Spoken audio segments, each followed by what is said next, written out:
Bumi merupakan planet yang memiliki tanda-tanda kehidupan makhluk hidup di dalamnya. Namun seperti halnya manusia, adanya bumi juga karena proses pembentukan. Inilah yang mendasari bumi dapat menjadi tempat tinggal makhluk hidup. Proses pembentukan bumi merupakan suatu peristiwa besar yang terjadi selama ribuan tahun. Hal tersebut menjadi masalah tersendiri sehingga muncullah banyak perdebatan terkait teori pembentukan bumi. Sebab awal mula pembentukan bumi tidak dapat diamati secara langsung maupun diuji oleh para ahli. Penjelasan tentang asal-muasal terbentuknya bumi beserta serangkaian gejala di dalamnya disebut sebagai teori pembentukan bumi. Menurut Littlejohn, teori merupakan suatu konsep yang menjelaskan hubungan antar fenomena secara sistematis. Dengan demikian, maka teori pembentukan bumi merupakan pandangan sistematis yang berisi hubungan fenomena-fenomena terkait proses terjadinya bumi. Melalui berbagai penelitian yang dilakukan, para ilmuwan mencoba untuk menjawab hipotesis dari pertanyaan-pertanyaan terkait pembentukan bumi. Inilah yang melatar belakangi lahirnya berbagai macam teori. Teori pembentukan bumi tersebut kemudian menjadi rujukan para ahli geografis untuk mendalami sifat-sifat yang terkandung dalam bumi itu sendiri. Teori pembentukan bumi mencoba menjelaskan bagaimana awal mula bumi ada. Beberapa ilmuwan banyak menyatakan pendapatnya berdasarkan sebuah kajian, penelitian, pengamatan serta gejala-gejala yang timbul, dan berikut beberapa ulasan terkait teori-teori pembentukan bumi.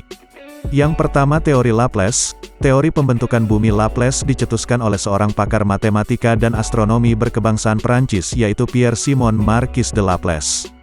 Teori ini muncul pada tahun 1796 di Perancis.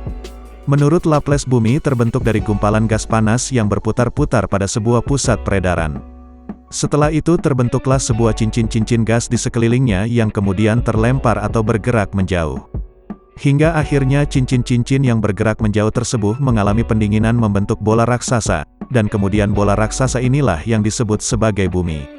Yang kedua adalah teori planetesimal. Seorang ahli yang berasal dari Amerika bernama Forrest Ray bersama T.C. Chamberlain yaitu seorang ahli geologi menjelaskan proses pembentukan bumi.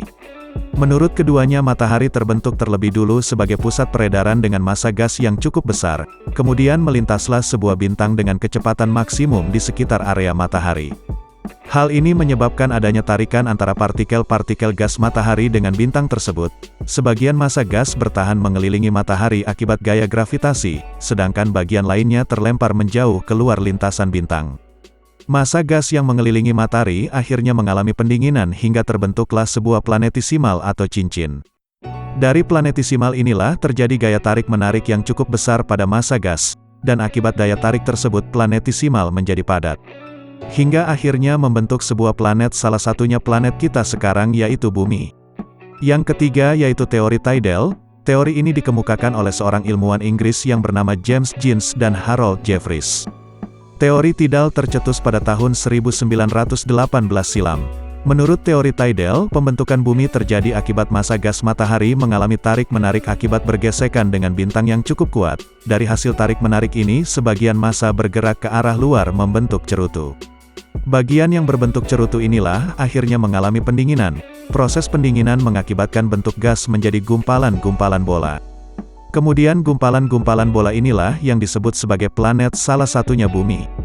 Yang berikutnya adalah teori Georges. Seorang ilmuwan yang bernama Louis Lecerec, Perancis Georges, dan Comte de Buffon menjelaskan proses pembentukan bumi berasal dari tumbukan komet dengan matahari. Hal ini menyebabkan sebagian massa matahari terpental jauh hingga terbentuklah suatu planet. Pendapatnya ini disampaikan pada tahun 1778, dan kemudian banyak diterima oleh kalangan ilmuwan lainnya. Dan itulah sedikit penjelasan tentang bumi dan teori-teorinya.